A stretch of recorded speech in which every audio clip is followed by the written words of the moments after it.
So let's begin with the first problem again, and again I'll use this problem as the canonical problem to think carefully about, so that we know how to deal with the other problems, all the other 5 problems in the same manner.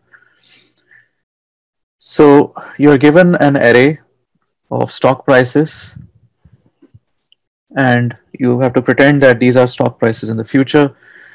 You're allowed to make a single transaction, a single buy and a single sell transaction. And the difference in the two prices between the selling price minus the purchase price will be the profit you get on the stock. And you're allowed to buy and sell only a single stock. You want to uh, pick dates for buying and selling so that your profit is maximized. For example, if the stock prices are these, by visual inspection, you can see that buying on day 2 or day 1, depending on how you index this, uh, and selling at a price of 6 brings you the maximum profit, which is 6 minus 1 or 5. If the stock prices are continuously decreasing, there is really no profit you can make no matter what transaction you pick. So your output would be a 0, because then you would not buy the stock at all. So this problem is not really asking you to necessarily make a transaction.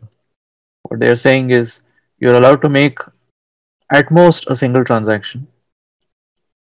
It's possible that you might not make any transaction. So the array is non-negative. So you can be assured that there'll be at least one stock price. So um,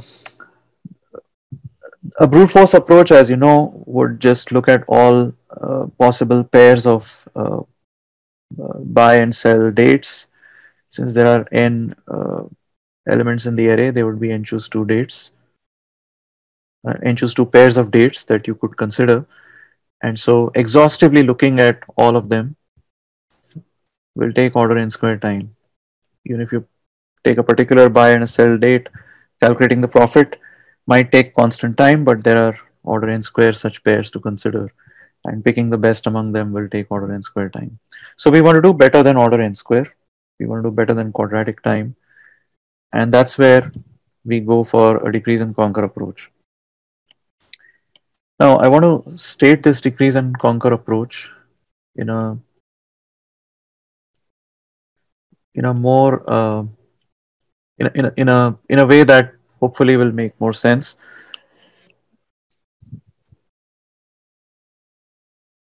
As you know, decrease and conquer and divide and conquer are the two ways of thinking recursively when it comes to algorithm design. So when we think about decreasing and conquering, we have to pretend that whatever problem we are given, which is of size n,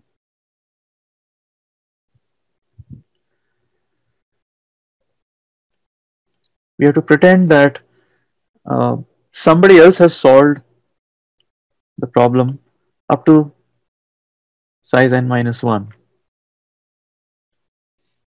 And you put on the hat of a lazy manager and you step in only at the last minute to figure out how to take the solution that other people have already come up with and extend it to the solution for the overall problem.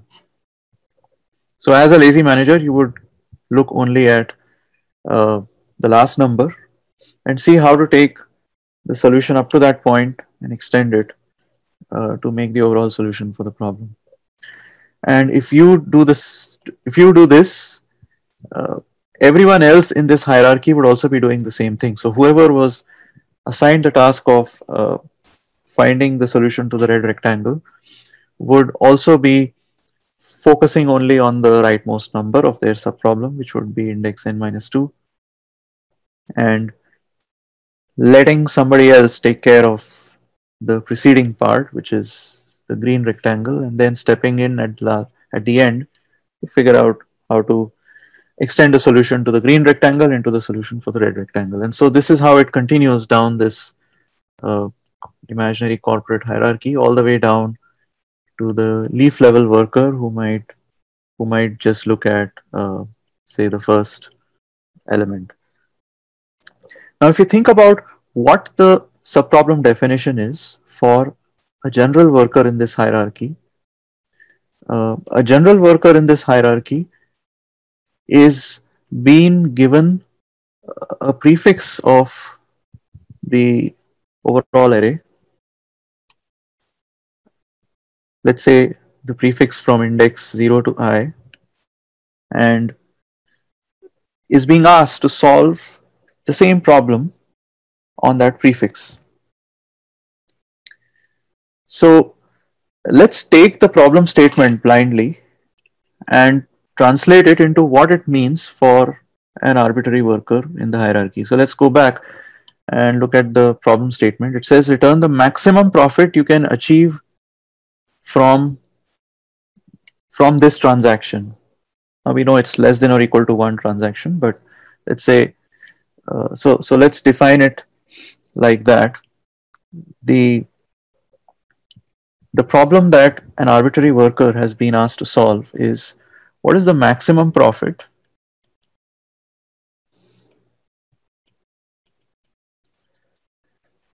with less than or equal to one transaction up to index I.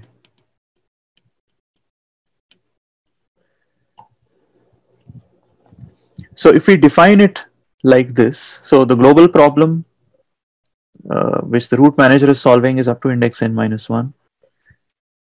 What an arbitrary worker in this hierarchy would be solving is the same problem, right? It should have the same form as the original problem to be recursive. So the subproblem definition has the same form as the original problem, and the answer to this is going to be pretty much the global answer for this particular prefix of the original array. So I'm going to call this as G of I. Okay, this is the I'm using G to stand for the global answer, because if this arbitrary worker is given this prefix, as far as he or she is concerned, there's nothing beyond this, right? This person is not going to look to the right and see that there are more elements further down. As far as he or she is concerned, this is the whole array, and so their responsibility is to find the global solution for whatever they've been given. So I hope this step is clear, that we need to solve the same problem on a prefix of the original problem. So the question is, how then will this lazy manager solve this? This lazy manager is going to assume that the problem has been solved by somebody he or she hires up to index I minus 1. And so their job is to extrapolate or extend the solution from for the subproblem of up to index I minus 1 to the subproblem up to index I. Okay, so this lazy manager is only going to focus on what happens on day I.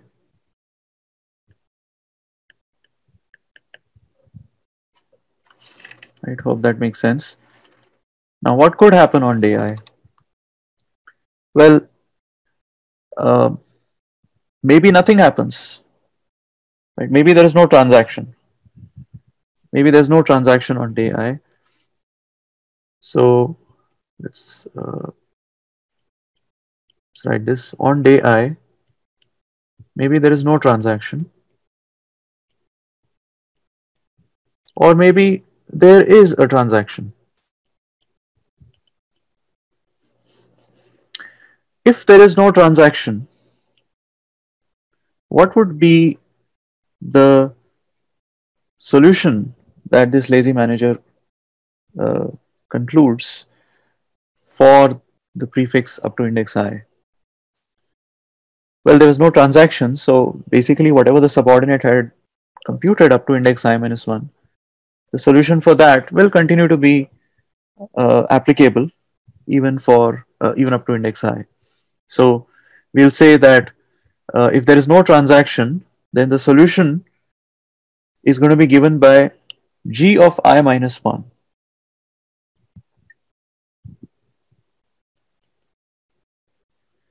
What is g of I minus 1? In English, it's the maximum profit allowing a single transaction up to index I minus 1. So we take the solution to that subproblem which has the same form and say that continues to be uh, the solution up to index I as well. Now, what if there was a transaction? If there was a transaction on day I, since it is the last day as far as this manager is concerned, the only transaction that could happen is a sell transaction. Right? Remember, this manager is not aware that there could be more indices further down the line. So as far as we are concerned, or as far as this manager is concerned, this is the last day. So if there is a transaction, this must be a sell transaction.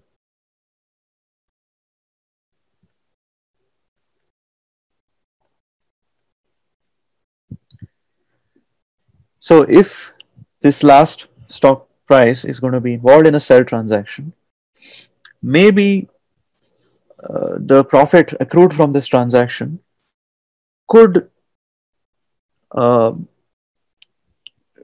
could could make up the optimal solution for this subproblem. So the question is, what is the profit? Now that depends on when the stock was bought. So we're going to naturally ask at this point, what was the buy date? What was the date of purchase?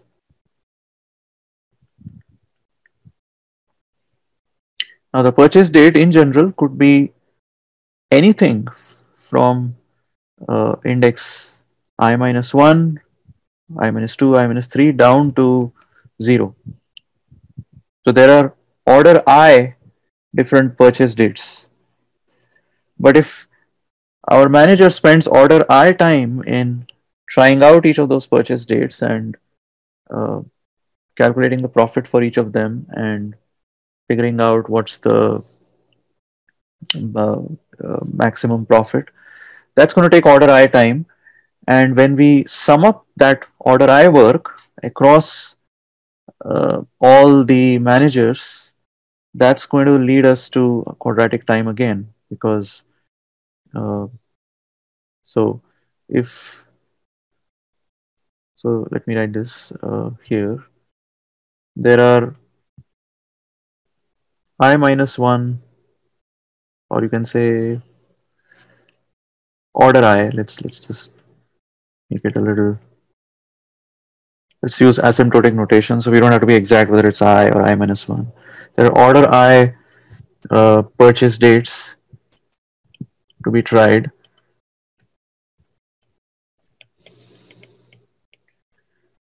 Picking the best among them in a naive way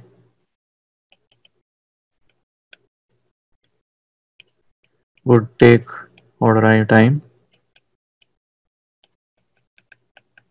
And so if every manager was spending time that is proportional to I in doing this work, because whatever is the best possible maximum possible profit from here, that and this g of I minus 1 value, whichever among these is highest, that will make up the solution. But in the worst case, this is going to take order n square time, because this is going to be an arithmetic series, sum of the numbers from 1 to n minus 1, which is going to be a quadratic expression in n.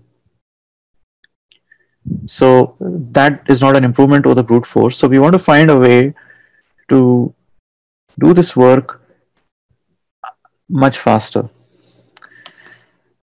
So for that, we hope that looking at our subordinates solution, relying on our subordinate solution, might spare us the effort of looking at all of those values. So if I am at index I, given that my subordinate has already computed the global answer up to index I minus 1, maybe I could use it. Now, the purchase date, as we know, there are order I options, but broadly speaking, we can say that the purchase date could either be the previous day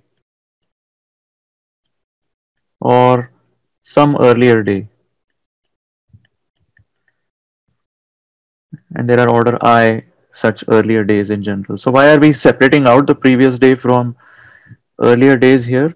Because if the stock was purchased on the previous day, then the profit from the transaction that we are considering here would be dependent, is something that the manager can calculate directly by looking at the buy price, the sell price, and then subtracting the buy price from the sell price.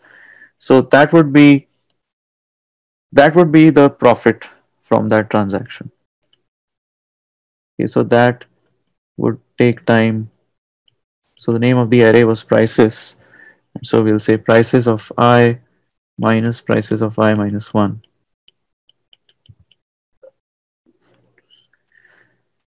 If it was some earlier day, if the stock was bought on some earlier day, let's say it was bought on some arbitrary day within this red rectangle, then we know that the extent of the transaction would be from here to there. So we have this yellow line which penetrates inside this red rectangle, right? The blue line does not penetrate inside that. We can just look at my previous solution and my previous value and compute the profit from that. But this yellow line goes arbitrarily inside the red rectangle, and I want to avoid looking at all the values inside the red rectangle. So the question is, can I leverage the work that my subordinate has done to save myself some work? So if the stock was purchased on some earlier day, how can I find out which is the best buy date among those earlier days that would maximize my profit? Right? Overall, I have to compute which buy date will maximize the profit. If assuming that there is a sell transaction on this day. So which of these prices would minimize the maximize the profit? We know that it's going to be the minimum value here, but even if we didn't have that insight, we can be lazy and rely on potentially our subordinate solution. So if this yellow line is you can say the maximum, if this is what brings the maximum profit to me among all those earlier days, then the claim is that a prefix of this yellow line, any prefix actually, but let's look at the prefix that ends at index I minus 1. This green prefix, which is just one length shorter than the yellow line, the green prefix uh, must be must bring the maximum profit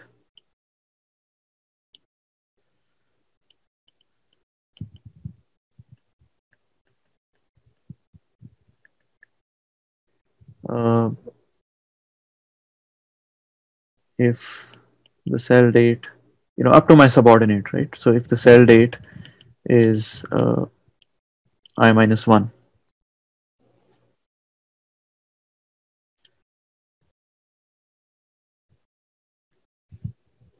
right? Why? Because if there was any other uh, purchase date or buy date for my subordinates solution, and here we are focused on the sell price being I minus 1, then we could take that other solution and extend it by one more day, right? The difference in the stock prices between day I and day I minus 1, that will be added to the profit accrued up to my subordinates index. But that's going to get added no matter which buy date we look at. But whichever was the best uh, buy date for my subordinates solution is also going to be the best buy date for my solution among all the options available for earlier days,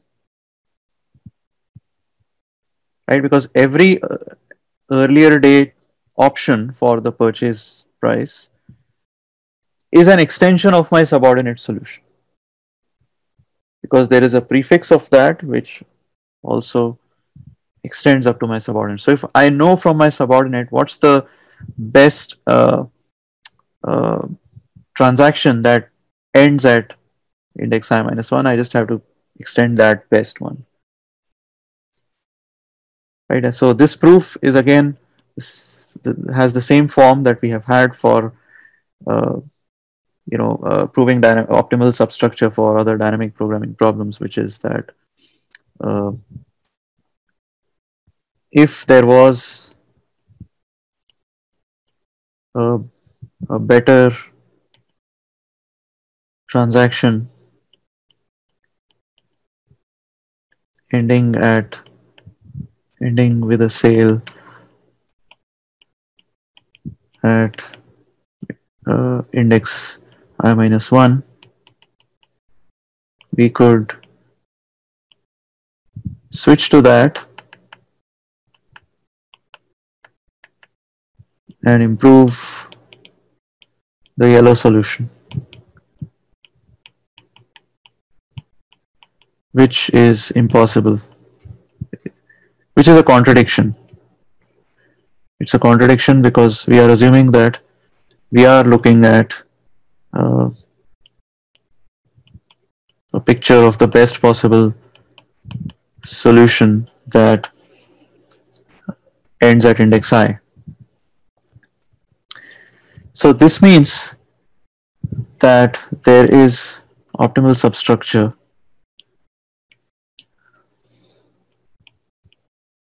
which is what allows us to use our subordinate solution to derive our own solution. And so if we rely on some earlier day for the stock price, for the purchase price, then the, the profit that we will get from that will be whatever profit are, so let me write this down in English, the maximum profit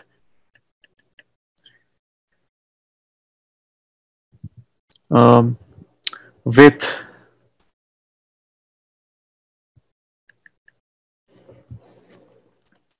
less than or equal to one transaction up to index I minus 1. So this is basically my subordinates subproblem definition. Now here is the subtle part. And selling at index or date I minus 1. I'm going to just circle this in a different color because this is critical. What I'm attempting here at a high level is to uh, rely on my subordinate solution, which I'm hoping will be some smaller g value, something like g of I minus 1. The question is this really g of I minus 1? Actually, this is not the complete expression. What we'll need to do is take our subordinate solution and then add to that the difference in the prices, because we are pretending that instead of selling on day I minus 1, we are actually selling on day I. So that means the sale price for day I minus 1 has to be subtracted away, and the sale price on day I has to be added.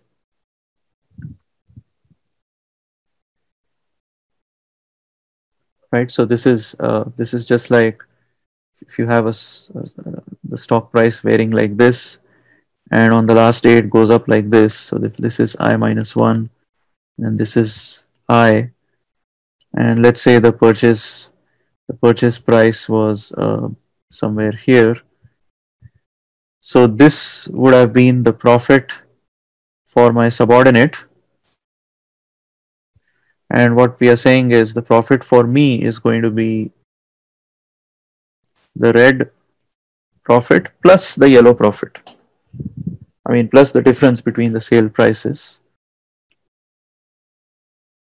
Assuming on the y-axis we have stock prices, and on the x-axis we have dates, discrete dates.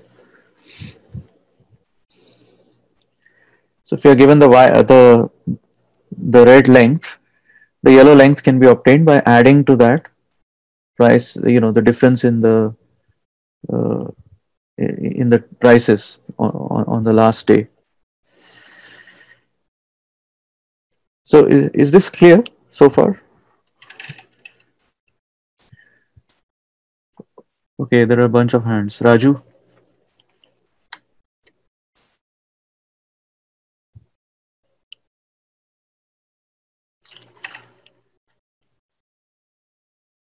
Raju, you're not audible.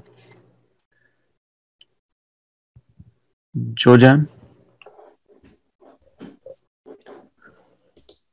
Oh, I raised a hand for your very first question. I forgot to lower. Oh, okay.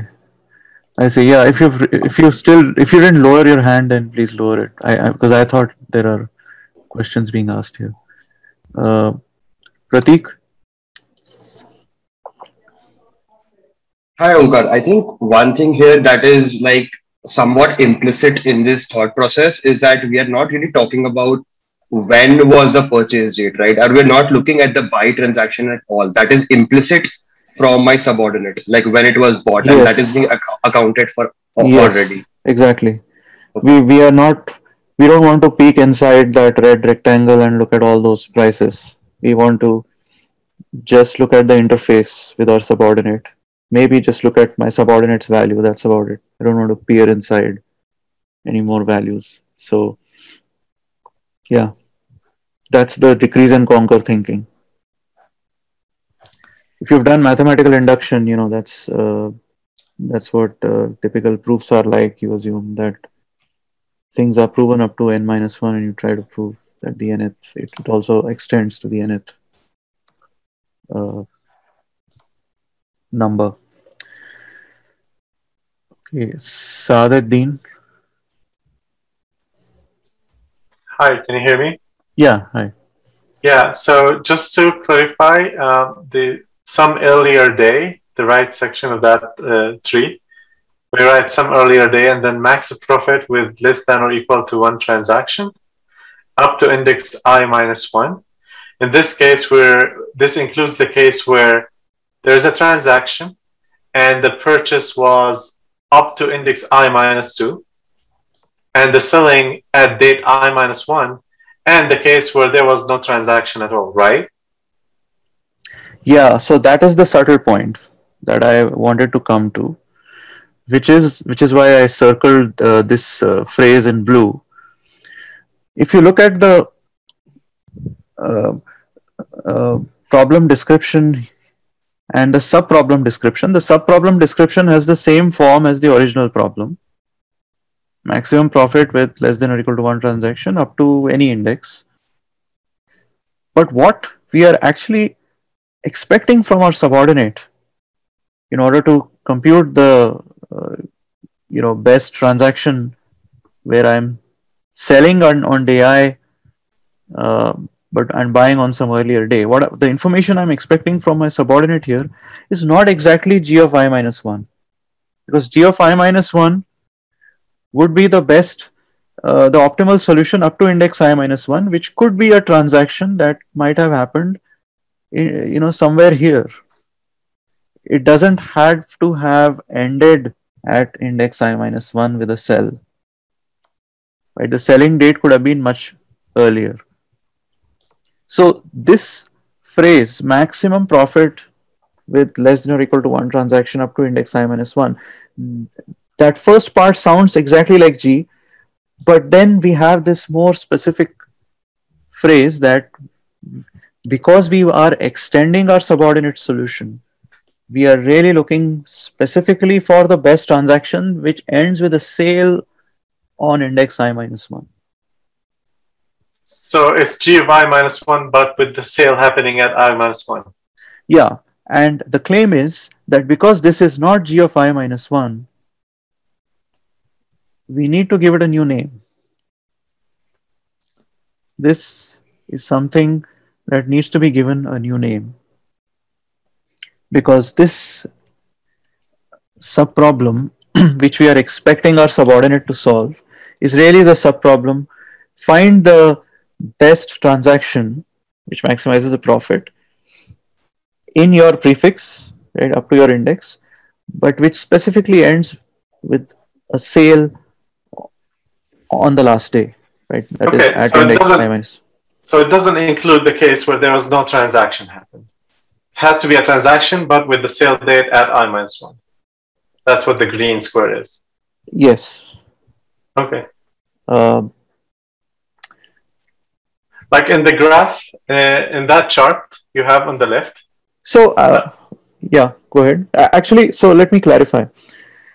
It could also include a transaction that might not have happened. In fact, not having any transaction is also equivalent to buying and selling instantly, right, on that same day. So, as far as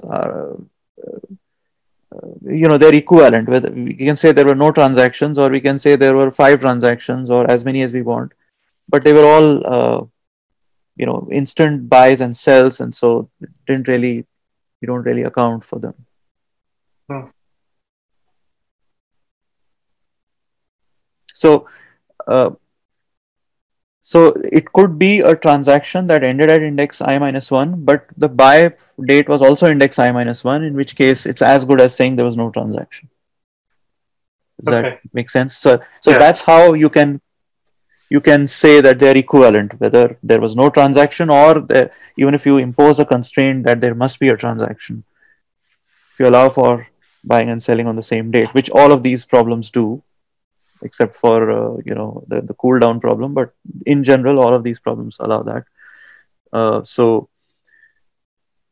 yeah, now the claim is this must be given a new name, and whatever subproblem this subordinate is solving, this is actually what I called as F yesterday, but if you didn't understand that, or if you didn't attend the class, I'm just giving this a new name. I could call this L, uh, maybe a local subproblem, but a different subproblem. It's a different subproblem definition, and so I'm giving it a new name, F.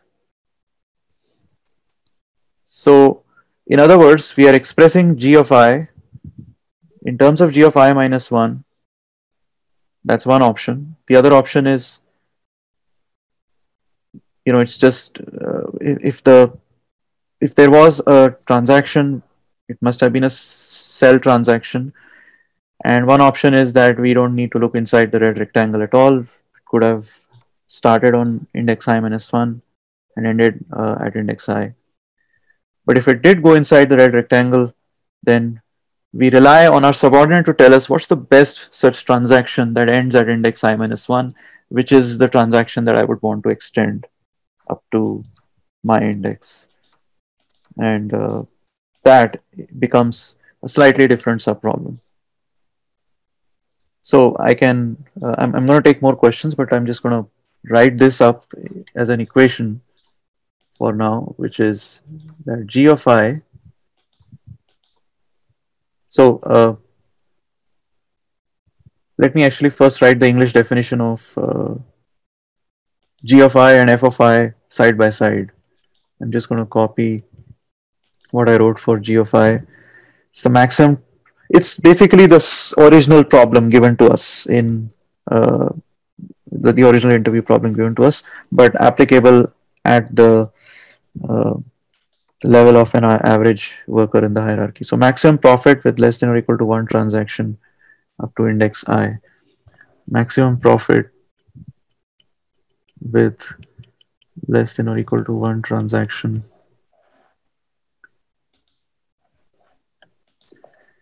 up to index I.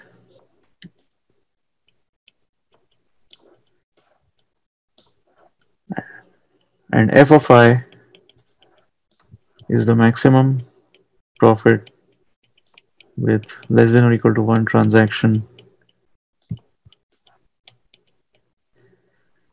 up to index I and having the cell date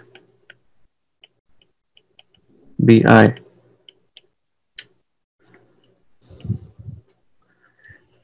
So what we said here from the argument we did is g of I is the same as, so there are different possibilities, right? There are three different possibilities we have looked at. If either there's no transaction on the ith days, in which case we just take the solution up to our subordinates level and say that's the solution up to my level. Or there was a transaction, a cell transaction in particular, in which case either the profit was prices of I minus prices of I minus 1, or it was prices of I minus prices of I minus 1 plus some f of I minus 1. Right? F of I minus 1, where f of I is defined in this way. So we have to take whichever is the highest among the three.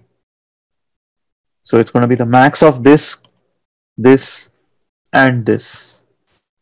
Now 2 and 3 can be, the max of these two is the same as the as you know, taking this common, prices of I minus prices of I minus 1, plus either a 0 or f of I minus 1, depending on whether or not f of I minus 1 is bigger than 0 or not.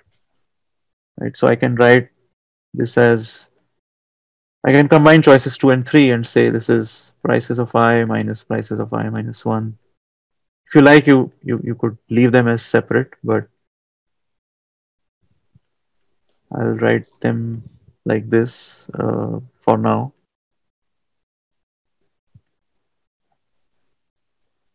And we have to take the max of the whole thing, right? I could have written this as max of three different things. So just ignore the notation here. But hopefully you get the idea that g of I is expressed not just in terms of g of I minus 1, but also in terms of f of I minus 1. And so we can't really solve for g of I unless we also know how to solve for f of I.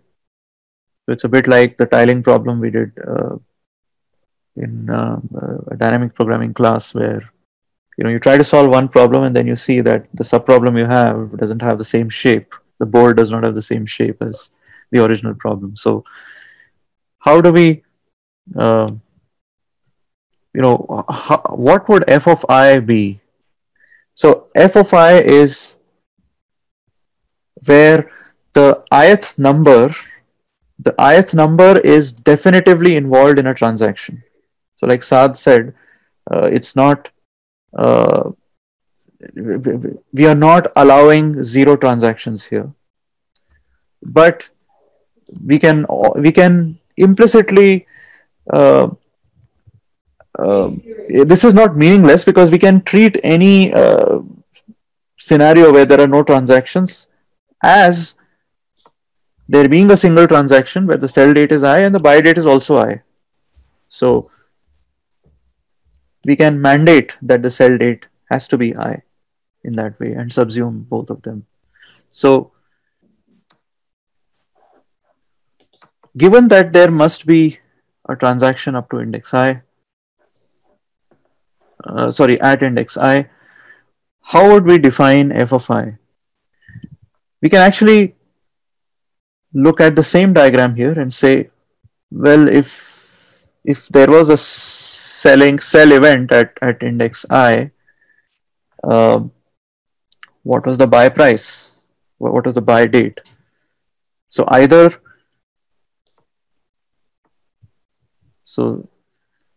sell event on day I, what was the buy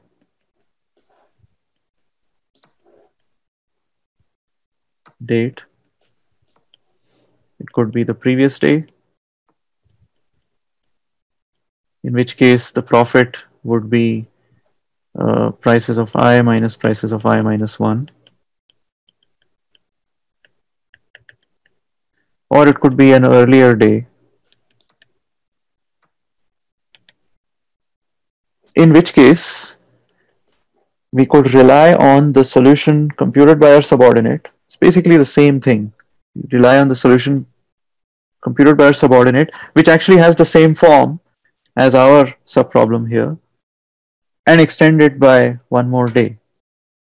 So basically extending it by one more day means we are adding, this is the price we will add to the solution that our subordinate uh, gives us, right? Extending our subordinate solution. This means creating a brand new transaction which begins on the previous day and ends on the current day. Earlier day means we are picking a transaction that was hitherto ending at our subordinate and then extending that. Which of these will maximize the profit? Well, whichever among these is higher. So again, it's just going to be prices of I minus prices of I minus 1. Or, with this added, provided it's positive. So we can say this is prices of I minus prices of I minus 1 plus f of I minus 1 if it's more than 0. So now we have g of I, the global subproblem, defined in terms of smaller global subproblems, and this other subproblem where the sell date has to be I. And this other subproblem in turn has been defined in terms of even smaller instances of that. But if we observe these two equations, we notice that this expression is identical to this expression. In other words, g of I, we write this in green, g of I is nothing but max of g of I minus 1 and f of I, which, if you think about it, makes intuitive sense. If I want the best possible answer to the problem I'm given up to index I take the best possible answer up to index I minus 1 and potentially override it with a new transaction that ends at index I. Right? The only way the ith number can be involved in overthrowing the solution so far is by means of a transaction that ends at index I, and the best possible profit from it is what we are saying f of I is. So, uh, so really we have to work with these two equations. Right? If we like, we could, even if we didn't see this, it's okay. We could work directly with these two. In terms of implementation, both would work. The final answer we want is the global answer for the last index. The final answer we want is the value of g at index n minus 1.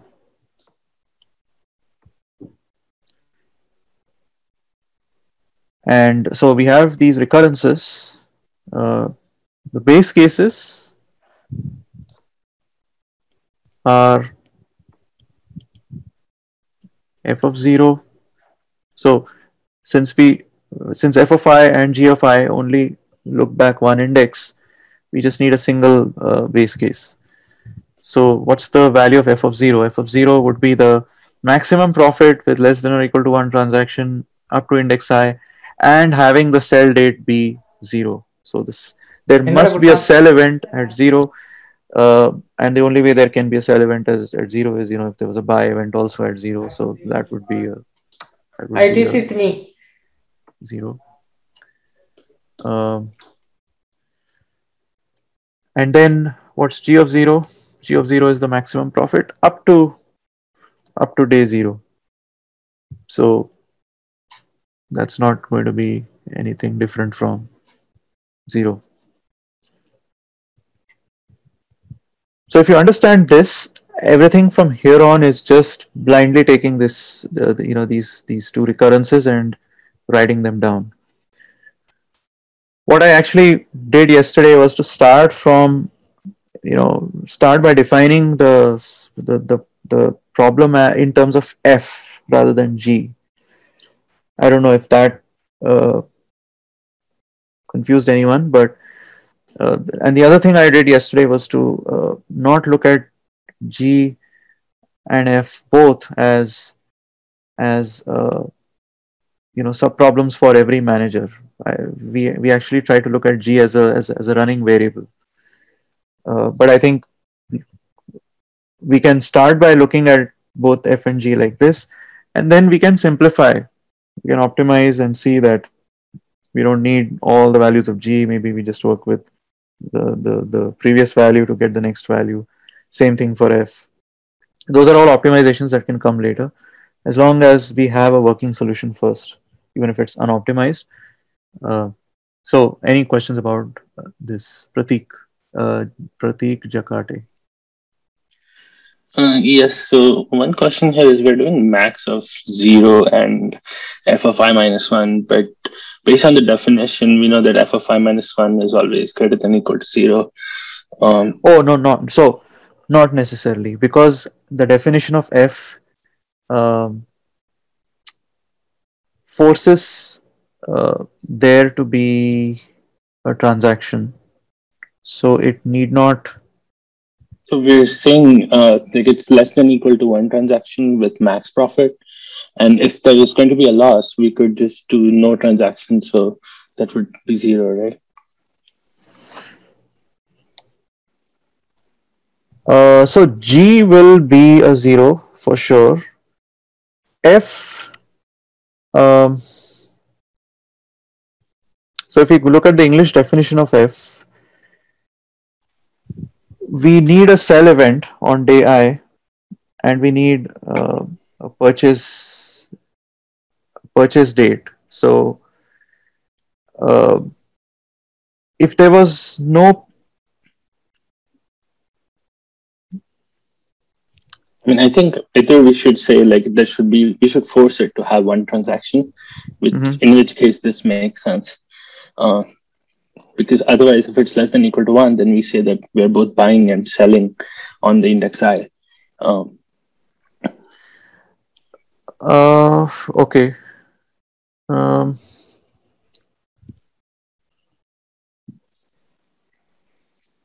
and having the cell date be I.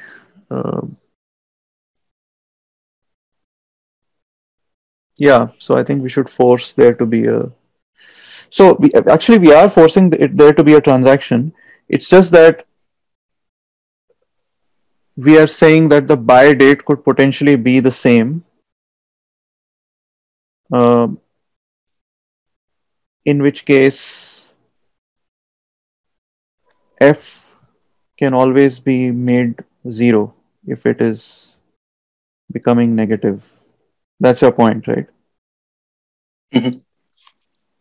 Yeah.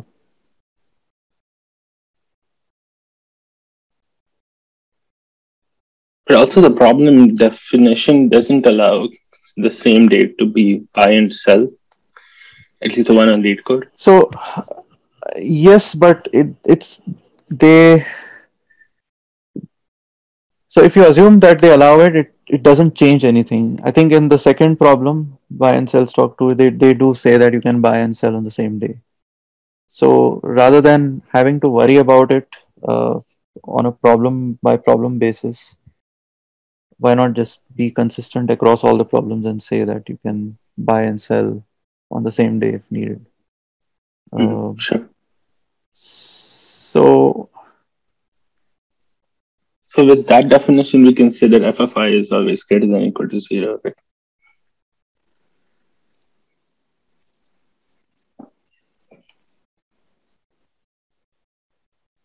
yeah. Um,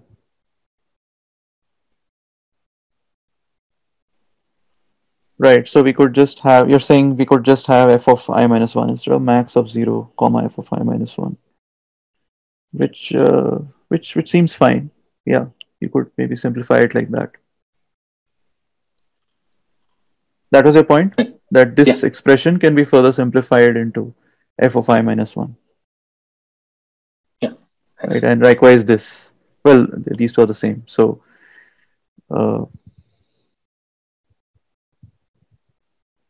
yeah, that makes sense. And g of I will be whatever the f value was up to the previous point with potentially, a new transaction that could append things. So intuitively, it makes sense. Hopefully now, mathematically also. I mean, I tried to do maths that is a little. I mean, decrease and conquer translated into recurrence that was more rigorous, but we also are trying to understand how it matches up with our intuition. Somebody could have written this maybe intuitively directly, but even if you didn't get that insight, uh, just a systematic analysis would lead you to that.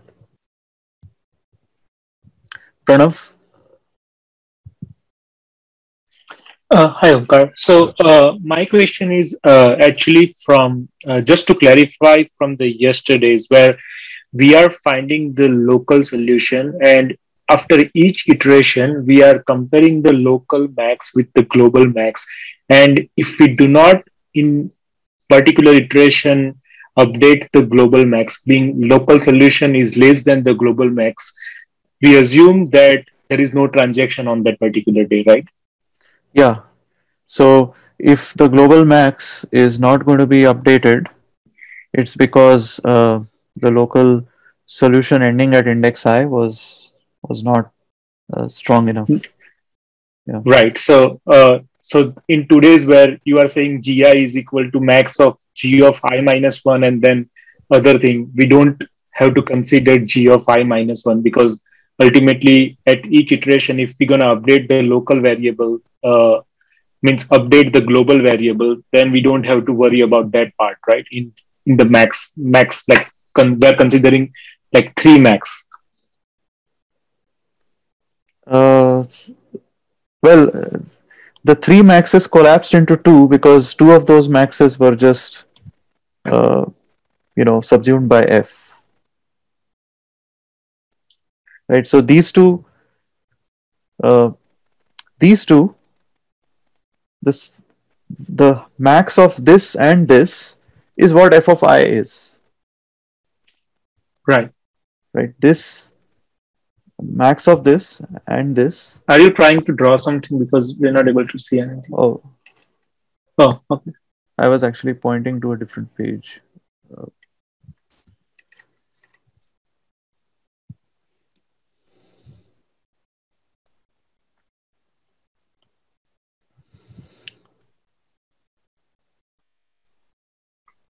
so in this figure where we had three different values and we want to take the max of these, the max of these two is what f of I is. Mm-hmm. Right? If f of I, which is how much profit can we get, assuming that we necessarily have a transaction with a sell on date I minus on date I. Right? If we have a sell on date I, that means either we purchase on the previous day, right, or we purchase on an earlier day, in which case we'll have f of I minus 1 as the solution that we'll be extending. Yeah, I got it. My answer was actually my question got answered actually. I was more confused about that max of g of I minus 1 means there is no transaction if it is not updating the global at that point in that particular iteration. Yes, yes. Okay, and other question is the reason we get confused with this problem that it is a dynamic programming problem as well, because we ask our subordinate to give us suboptimal, like the max of that subordinate, right? And then we are adding the price for that particular day and just adding the max of the previous day, and that's the reason we can say it's a problem of dynamic programming as well, right? Yeah, I mean, if you look at these two recurrences, you can also see that f, so g in particular is dependent on g of I minus 1 and f of I, and f of I in turn is dependent on f of I minus 1. So,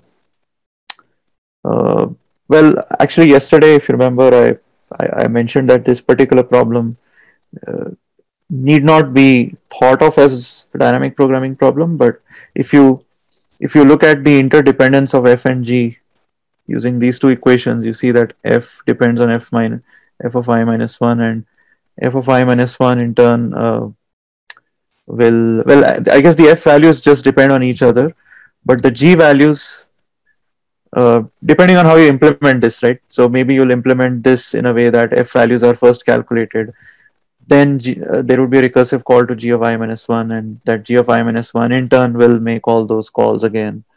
So there will be overlapping subproblems if you implement it in that naive way.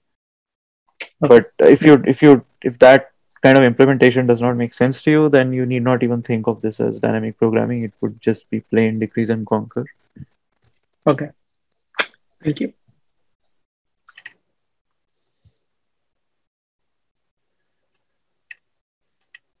So are there any other questions? No.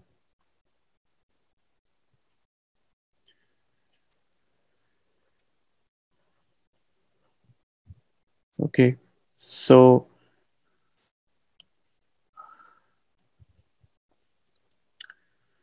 if we write the code for this, it would just be taking these two recurrences for f of I and g of I and writing them up. So I'll just quickly do that in a 1 or 2 minutes. So we'll initialize a G table. So today I'm using a full table for G and F both. Sorry, a one-dimensional table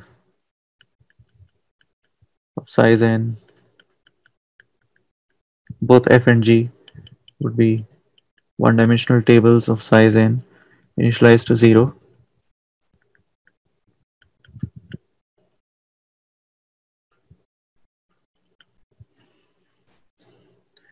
So that means the base cases are already etched in. So we just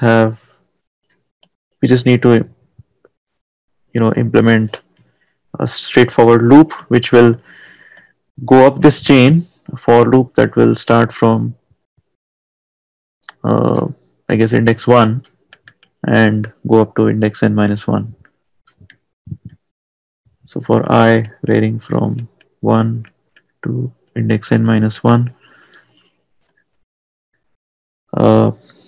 we compute f of I, sorry, f of I is going to be written in table of I. So compute f of I and g of I and write them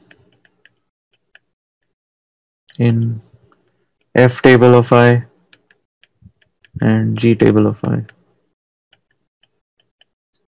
And so the value of f of I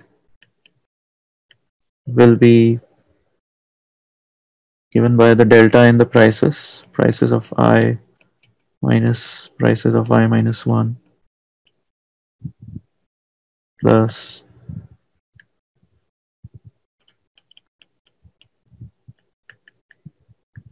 sorry, not f table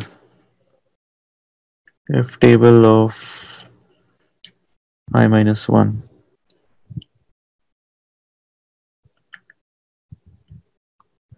I'm keeping this max because if some of you interpret this as necessarily requiring a transaction, then it's possible it could be negative. It's a matter of how you interpret it.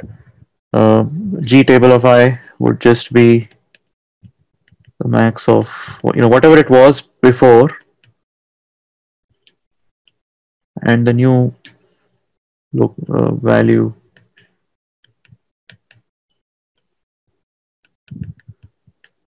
that is computed by the manager who's responsible for index I.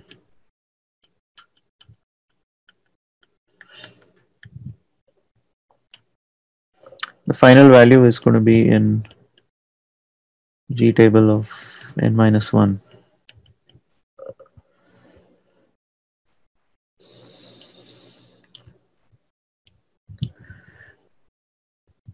And since the values in I only depend on values in I minus 1, we can replace, we can do away with these tables, replace G table by a global solution variable, replace F table by say a local solution variable. And so we would just be updating that local variable, local solution is equal to this plus max of 0 comma the previous local solution, the old value of that local solution. Likewise, the new global solution is the max of the old global solution and the new local solution. And we return the final global solution, which would be in that variable. So it's basically the difference between doing this. I've written the same thing and replacing them with variables. So the global, a global variable for the global best solution. So the whole, instead of a full table, I have a single variable, and instead of another this f table, I have a single local variable which will keep getting updated, and the global variable will also keep getting updated. So that would be the space optimized version of this, but in either case we have time complexity of order n, since the body of the for loop runs in constant time. The space complexity would be order n optimized, can optimize it to order 1.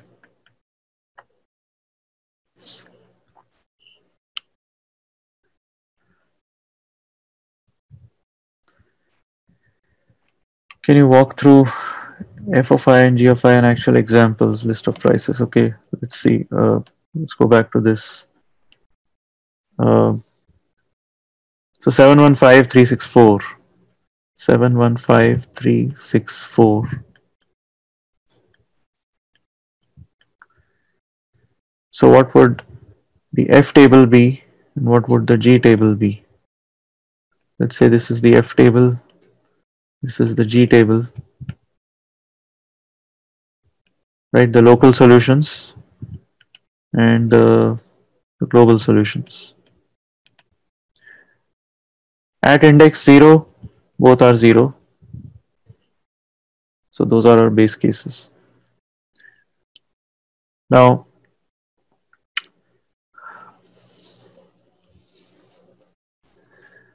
if we mandate a transaction, so we update the F value first, as you see, because the global value is going to use the updated local value. So yeah, we compute the F value first, and we do that by taking the difference in the prices. So it's basically, intuitively, we are saying what's the best transaction that ends at index 1. Well, it's the best transaction. So either we look at the transaction as starting from the previous index and ending here, in which case it would be 1 minus 7 minus 6, or we pretend that we are extending the previous transaction. Now there is no previous transaction, or you can say it just started and ended at index 0. If we extend that, then also it's minus 6. So we'll end up with an F value of minus 6. If you want to interpret F as as something that can't fall below 0, that's fine. You can even write it as 0. It doesn't matter because the global solution will remain the same either way. The next index would be index 2. At index 2, what's the F value? What's the maximum profit that can be made ending at index 2? So if the transaction begins and ends at index 1 and index 2 respectively, then we have a price difference of 4. So 4 is one option, or the transaction begins earlier, in which case we'll just take the best solution that we had earlier and then add the 4 to that. So the best solution that we had earlier was minus 6, or you can say 0, depends on whether or not you allow buys and sells on the same day. But in either case, it would be the best solution here would be 4, and the global solution would be the max of 0, 4, which would be 4. Then at index 3, we look at, so the manager who's responsible for index 3 will ask, what's the best transaction that ends at index 3?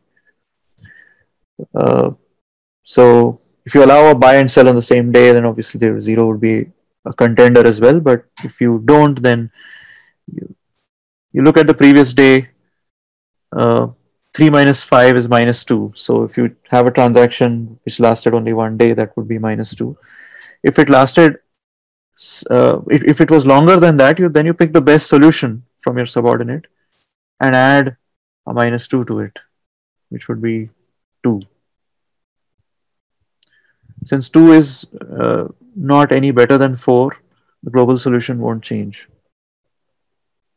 Then at index 4, the best local solution that ends at index 4 would be either we do 6 minus 3, that's 3, if it starts and ends from the previous day, or we take the best solution up to our subordinate, which was 2, and extend it by adding the 3. So 2 plus 3 would be a 5. Now 5 is better than 4, and so we will update the global value with 5. At index 5, what we say is, what we see is,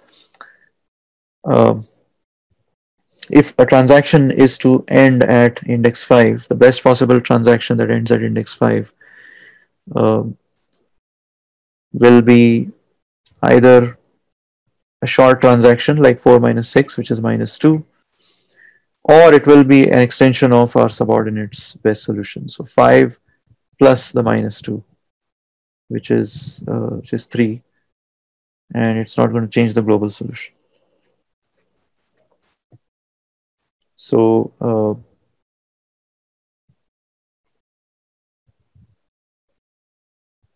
so that means the best possible global solution is the final one, which is 5. G of n minus 1 is 5. So hopefully that's a sufficient dry run. Any other questions? Rati Anand? So is it not max of the global value that we have to add to the delta value? 4 to 0 minus 6, 4 to 5. Instead of 5, should it not be 6? Because 6 minus 3 is 3. And then we have to add the max value, which is 4. No, we add. So for the local solution, this is where optimal substructure exists, which is why we couldn't just work with a global solution, since the optimal substructure exists only for the local problem definition. So if you look at the recurrence for f of I, it depends only on f of I minus 1.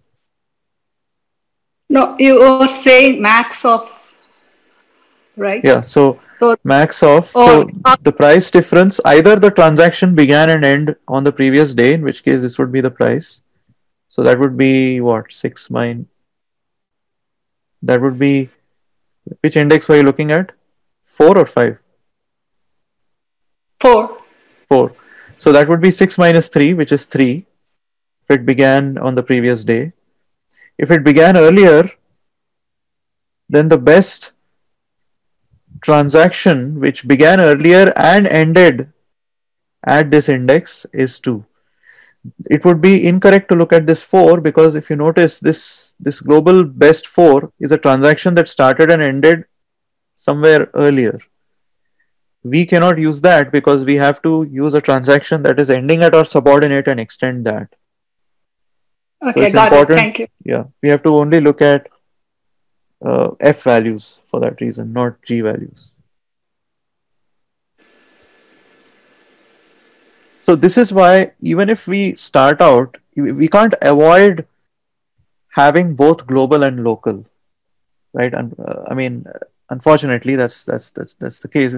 Yesterday, I began with the local solution, and we know that the local solution has optimal substructure, everything works out. But then we have to calculate the global solution based on the local solution. So we can't avoid the global solution, since that's what we have to return. Today I began with the global solution, and I tried to work only with the global solution, but unfortunately we saw that there is no way to work purely with the global solution for subproblems, since it's, in order to extend our subordinate solution, we need to define our subordinate subproblem in a way that it always ends at index, that the cell is always at index I minus 1, because that is the transaction we can extend. So we have to focus on the local solution separately. So we need both global and local, right? Whichever way you look at it.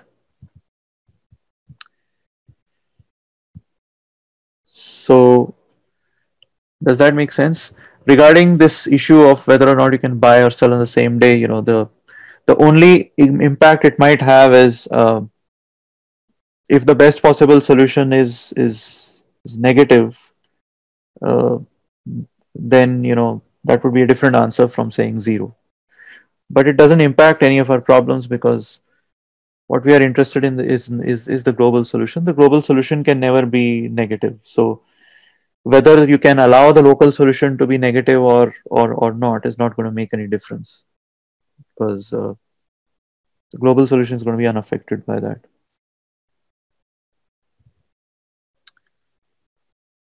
Okay, so that completes this problem.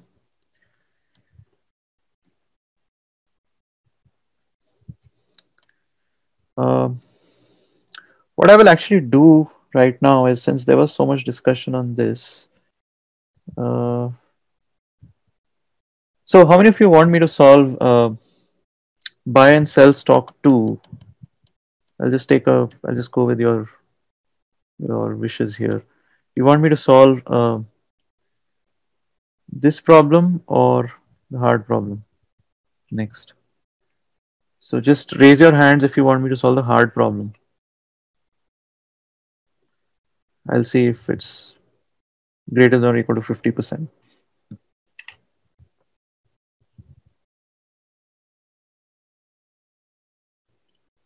So 9 out of 28 want me to solve the hard problem.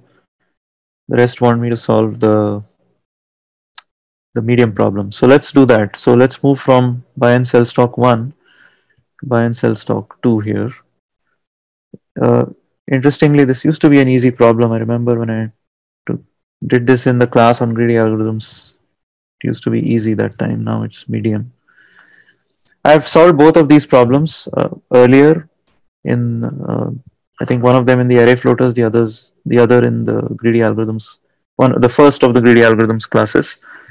But as you saw, we just approached it in a different way, where we did not rely on us coming up with insights that are specific to the problem, like relying on the buy date being the smallest, or in the greedy approach also. Well, that's the problem we are coming to. But as you'll see, we won't follow a greedy approach here. Want to become a software engineer at Google? You can, like thousands of our students. You just need to learn from those who've already cleared FAANG interviews. At Interview Kickstart, our interview prep courses are developed and taught live by 150 plus instructors from Tier 1 companies like Google and Facebook.